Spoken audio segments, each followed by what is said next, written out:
Welcome back to another episode of the Golden Whiskers Podcast. Today, we're going to be talking about something that most cat parents deal with at some point, and that's the cycle of chasing symptoms, which, really we wait until our cat has a health issue and then we scramble to fix it. I know I've definitely done that myself. But what if there was a better way, maybe a more proactive approach? So, to help us break that cycle, I have a great guest, Pam Roussell, owner of Purrrfectly Holistic. She is a holistic health junkie who's dedicated to helping cat parents take a more natural, preventative approach to their cat's well-being. Pam, thank you so much for being here. Thank you for having me. This is going to be a good chat. Yeah, I love this.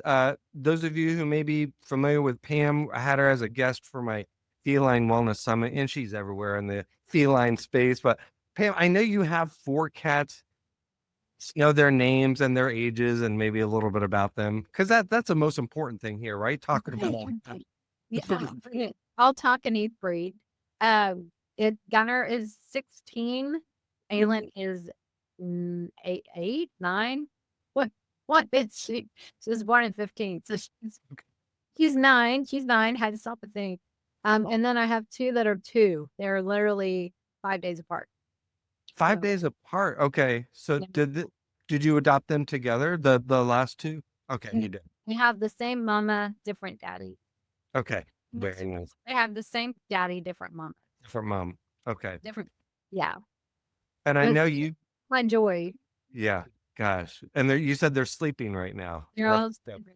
Whereas mine are running around here somewhere, so they may pop in on camera. Now, I know you said you've been a cat person your entire life. I love that kind of cat dedication. Yeah.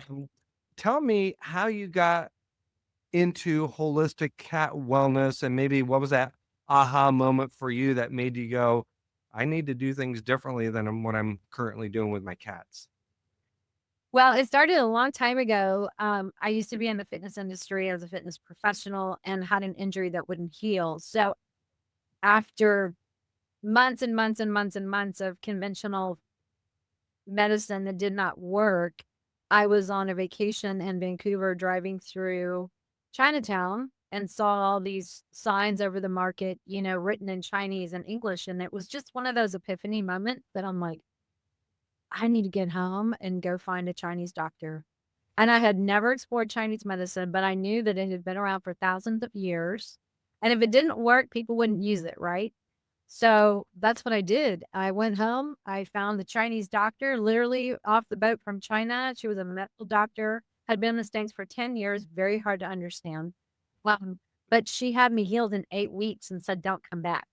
And I was like, what? Who tells their clients not to come back because they're healed? Like, Right.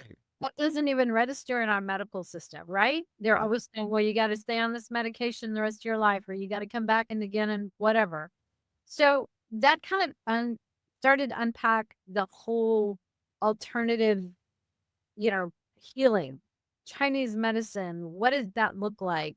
What does herbal medicine look like? What's in our food? Like I started digging into things for me. How can I make my health less toxic? How can I make my diet and my body care less toxic? I went through it was a very detailed dissection of everything in my house.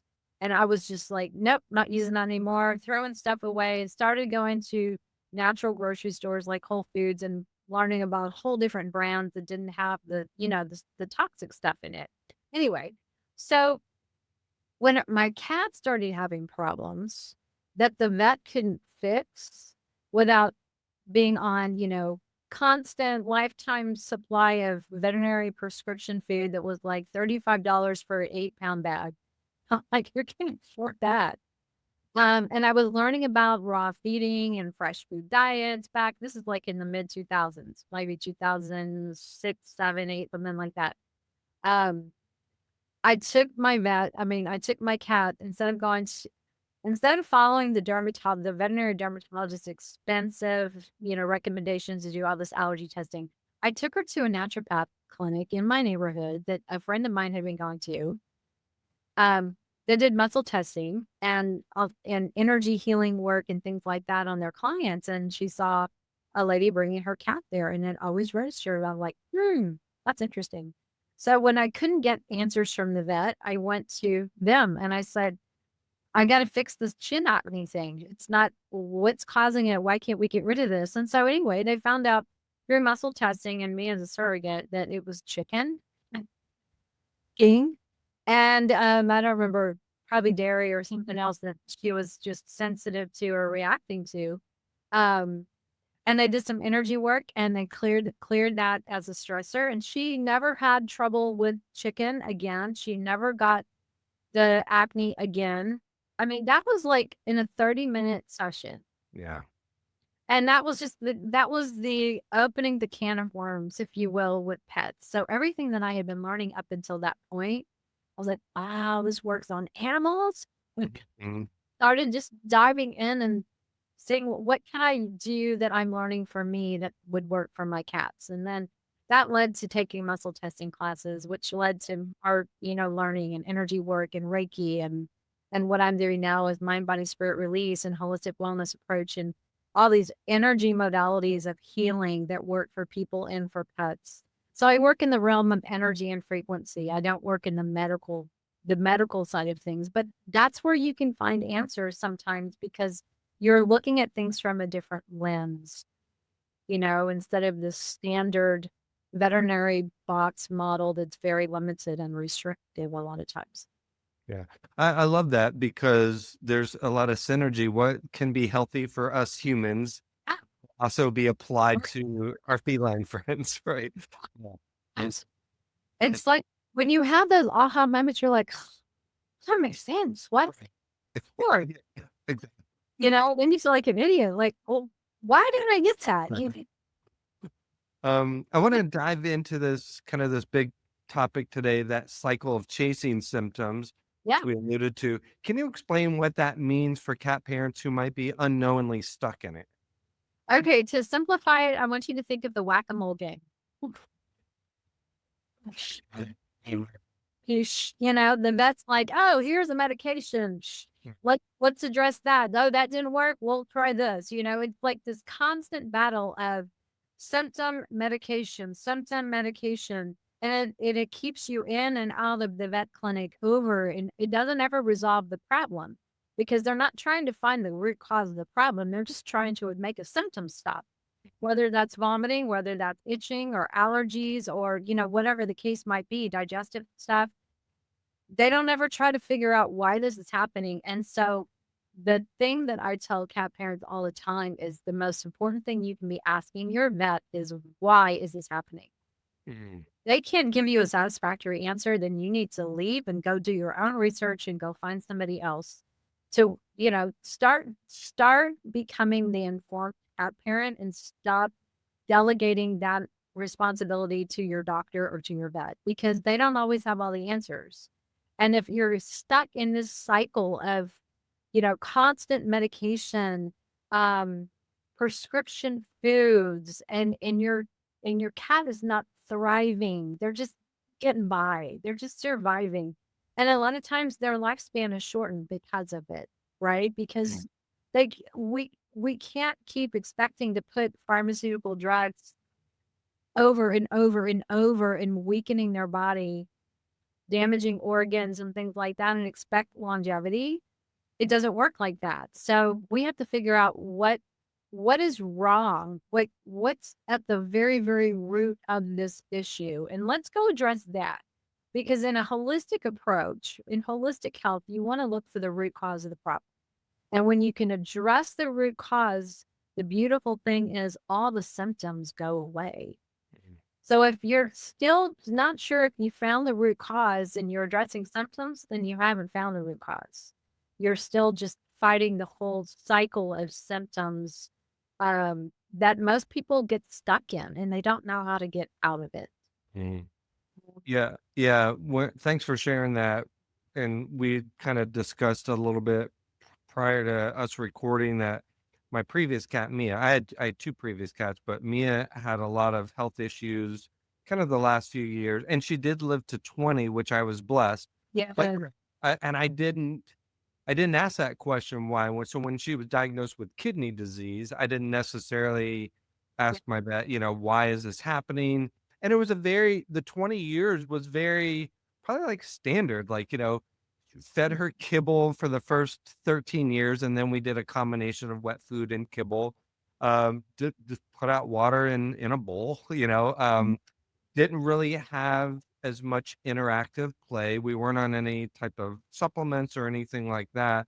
Right. Now with my 2 current cats, as I'm learning from you and some of these other people that I'm interviewing, of course, I'm trying to take a more proactive approach with the food I'm feeding them, getting rid of some of the toxins in my home, having more intentional interactive playtime, uh, getting, a water fountain for them, all sorts of things, some probiotics for them to take, just to hopefully help their gut health as they get along in years. So again, trying to take that proactive approach. What may be a sign for a cat parent that they are stuck in this kind of this reactive cycle? You find yourself dealing with the same issue all the time. Like, Mm, like it might go away for, okay, I'll give you an example. Cats who have allergies, especially mm, like skin allergies, they'll go in and they'll give them a steroid shot and it makes all the symptoms stop. But after a few weeks, guess what? They come roaring back and sometimes even worse than before. So you're back in the vet's office again. And they really don't have a lot of tools. They're like, well, we can give them more steroids. We can add a different steroid. We can, but they just don't have the fix because they're not trying to fix the gut. They're not trying to figure out why the cat has skin allergies to begin with. So, you end up spending a lot of money on foods, on medications. Um, you're in and out of the vet clinic a lot. And you're, at the bottom, I guess at the end of the day, your cat's not getting better. You might have these hills and valleys, right? But you should be going, if you're going to be getting better, you should be seeing an improvement and then maintaining that health. And you can tell when your cat is thriving and they're happy and they're vibrant, their skin and their coat look good, their teeth look good, they're energetic. You know what I mean? You're just their whole demeanor is just like vibrant, healthy cats versus some cats who they don't look good. They're just kind of lethargic. Their skin looks terrible. Their coat's dry and greasy, or it's night and day. You just yeah. have to be very, you have to be vigilant. You have to be aware, like really tune in and observe.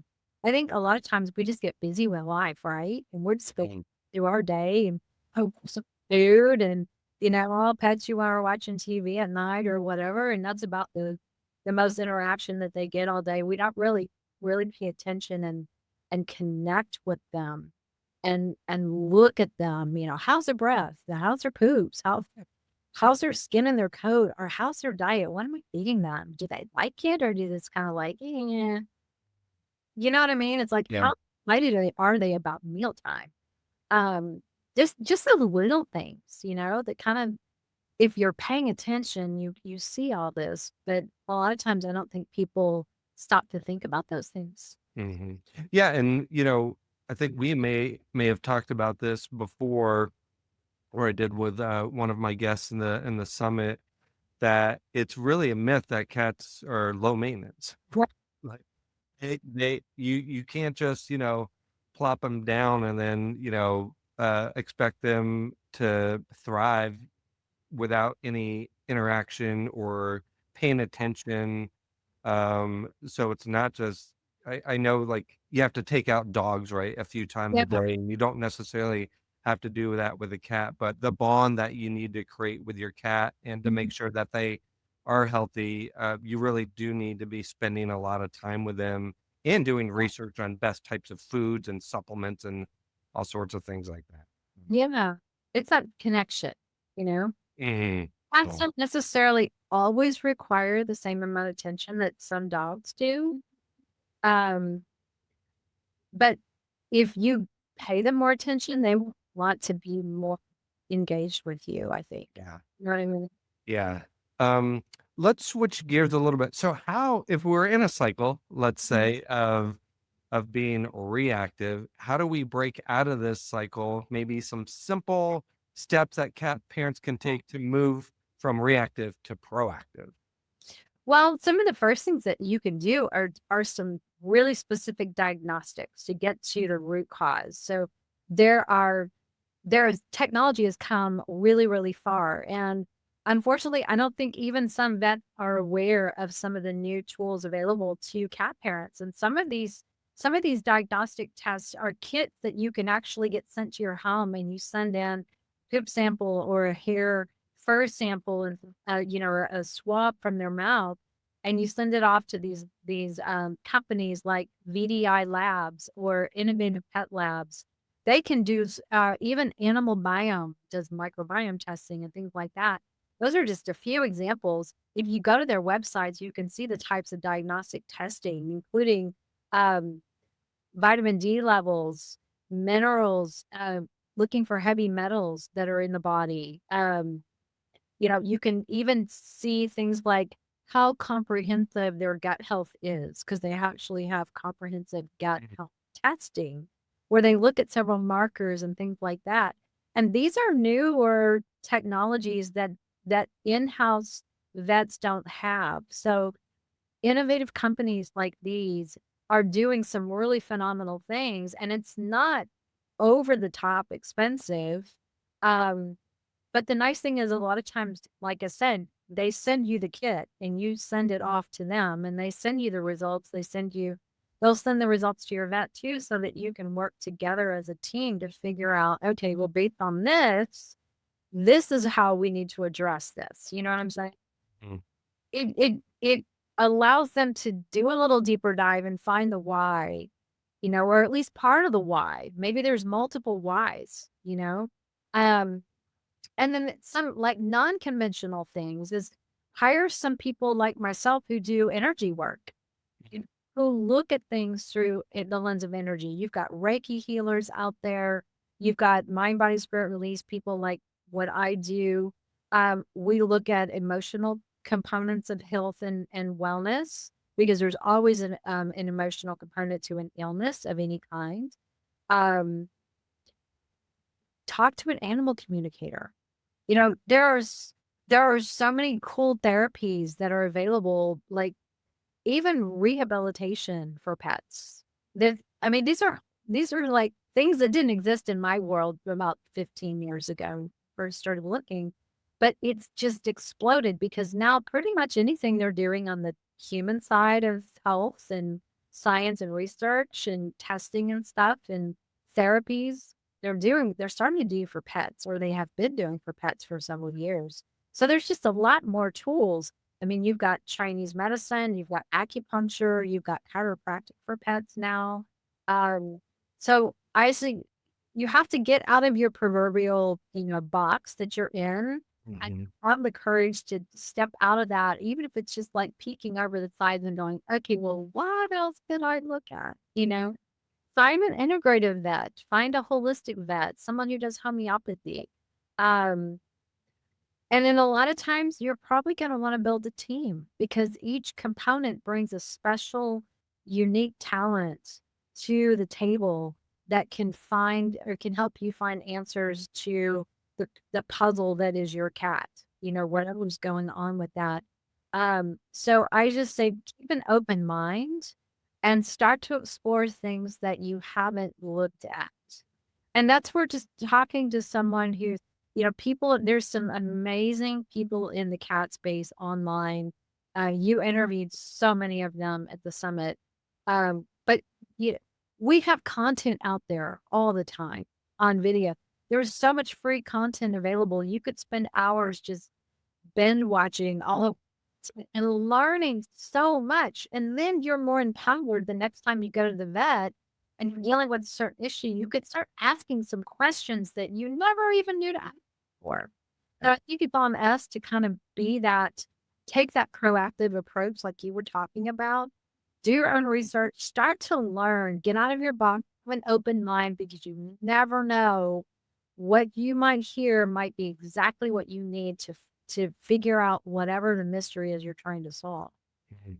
And I love the idea of building a team because people have different specialties, almost like building a team for human Yes. health, right? You might have a personal trainer, nutritionist, a chiropractor, acupuncturist. Right. So, Yeah, because not one person is going to cover all those areas. And it's cool to get different perspectives, looking at things through a different lens, the way that person is trained to look at the body or the emotions or their art field or whatever it is they're looking at their past. I mean, I have somebody that does Akashic record readings for pets. I mean, it's just there's so much out there to explore, but you have to be willing to get out of the box, have an open mind, and if you're not satisfied with the results you're getting and you don't see your cat thriving, then it's probably time to take a different approach. yeah. I want to ask, kind of begin to wrap up with I guess, a practical question, or something that happened to one of my cats, because this is probably very, very common, and I think it could help some of the listeners here. So, close to when I first brought home my new cats, Nico, there was a few times where he threw up, he had diarrhea, so I took him to the vet. She surmised that he might have an allergy, although it wasn't confirmed 100%. So she prescribed some prescription food, which I think is a very kind of natural response and treatment. And this was before I started interviewing everybody. So I put Nico on that prescription food. However, just what would your recommendation be if somebody has a cat that may be throwing up, has vomit, the vet says possibly allergy, here's some prescription food for sensitive stomach. What would you tell that pet parent before just buying the prescription food and going all in on that? What guidance would you give the pet parent in terms of maybe digging in a little bit more? Well, that's exactly what I do on my consults. I ask a ton of questions. I would want to know, first of all, how long has it been going on? Have you changed anything? What are they eating? That's a that's a very big one. What are they eating? Um, and then depending on especially if they're young, if they're 4 to 6 months of age and they just got a whole series of vaccines, I want to know because a lot of people don't know that over vaccination can lead to diarrhea issues and GI issues, especially within that 30 to 60 day kind of time frame. It can be longer than that. So I want to know what they've been exposed to prior to this happening. And then how did it start? What does it look like? I even ask what their vomit looks like. What are they like? What time of day are they throwing up? Is it food? Is it clear? Is it bile? Because all of those could have different meanings. But that's how you start to peel back the layers before you just like, oh, it's probably food allergy. Right. 'Cause if you think about it like this, they're not born with food allergies. That's not a normal thing. So why would cats have a food allergy? That's what we have to think about, right? Mhm. And the allergies there's a gut issue if you really dig in, there's a gut issue there. So what happened to throw the gut off? Yeah. And in most cases, not always, but in a lot of cases, it's the diet that they're eating. And a lot of cats eat a lot of dry food. And that ends up being such a stressor on their whole digestive system and their pancreas that at some point, they can eat it for a while and be fine. But then it's like you reach that tipping point where the body says, nope, I'm done. I can't do it anymore. Here you go. And they throw it back up. And it starts this cycle of, oh, they're fine for a few days and then they're vomiting. You know what I mean? It's just, you reach the tipping point and the body can't conceal those symptoms. There's been stuff going on. I call it brewing. It's been brewing inside for well, but then you reach a tipping point where the body's like, nope, can't do it. Hide this anymore. And symptoms are friends. I don't want people to get afraid of symptoms because it's like the check engine light. coming on in your car that says, hey, Scott, look here, you better go get this chill, right? Because the last thing you want is your car breaking down in the middle of the freeway. So it's just a sign that something's off. The body is out of balance, whether that's an emotional component, whether it's a physical and emotional. Something is throwing the body out of whack. And so we need to sit down and we need to just deep dive, evaluate, all of those things that I just listed. Like, what are you exposed to? How long have they been going on? What does it look like? Let's really peel back the layers and look really, really close, ask a lot of questions. Um, you know, to the vet's defense, they don't have a lot of time, Right. an hour to spend with you and ask all these deep, deep, deep questions. They have 15 minutes, then they're off to the next person. So that's where it's really up to us. We have to really do our homework and we have to really be good detectives. So put on the detective hat. When you get a symptom, don't freak out. Just sit back and ask questions. Yeah, I love that. And you're right. Like the vet, they'll ask like, what are you currently feeding them? How long's this been going on? When was the last time this happened? But they don't go as detailed as you just described. I love that. Put it on your detective hat. Same thing again with humans. If you have something going on like that, we need to be our own detectives and get curious about what maybe goes on there. Yes. Cool, Pam. I've been asking all my guests kind of a fun question to wrap things up. What is in your cat's bowl? What are you currently feeding them? They are getting Darwin's raw food, and the Simple Food Project. They love their freeze dried food, so I crumble a little bit of that on top, and they love Northwest Naturals treats, so they get a little bit of that. They get sardines every day, sardines and water, so that's their breakfast. But yeah, it's raw and freeze dried, and fresh type of foods that really nourish their bodies. So yeah.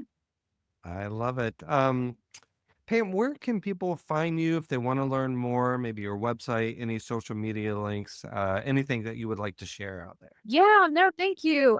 We are on Perfectly Holistic on Instagram, Facebook, and YouTube. And then my blog is perfectlyholistic.com. That's Purrrfectly.com. And then we have a store online too. It's pretty much cat centric and for pet parents as well. So we have services and we have products for pet. Well, the products are mainly for pets, right? But the services are for people and their pets. So yeah. And then what type of services? Energy healing work, mind, body, spirit released, Reiki, animal communication, Akashic record readings, things like that.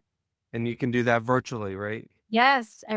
And virtually we have clients all over the world that use us. It's cool. Yeah. Well, I'll make sure to share all the links with our viewers and listeners. Pam, thank you so much, not only for being a guest here, but for the work that you're doing. I know you've dedicated your life to cats. I love that you have that focus and just appreciate all that you're doing out there. Thank you so much. And thank you for giving us cat people a voice. You're very welcome. Everybody listening and watching, thank you for tuning in to this episode of the Golden Whiskers Podcast. If you liked it, it would be very helpful if you could maybe review our podcast and subscribe to this channel. That way, more cat parents can find this information out there. I appreciate you for tuning in, and we will see you next time.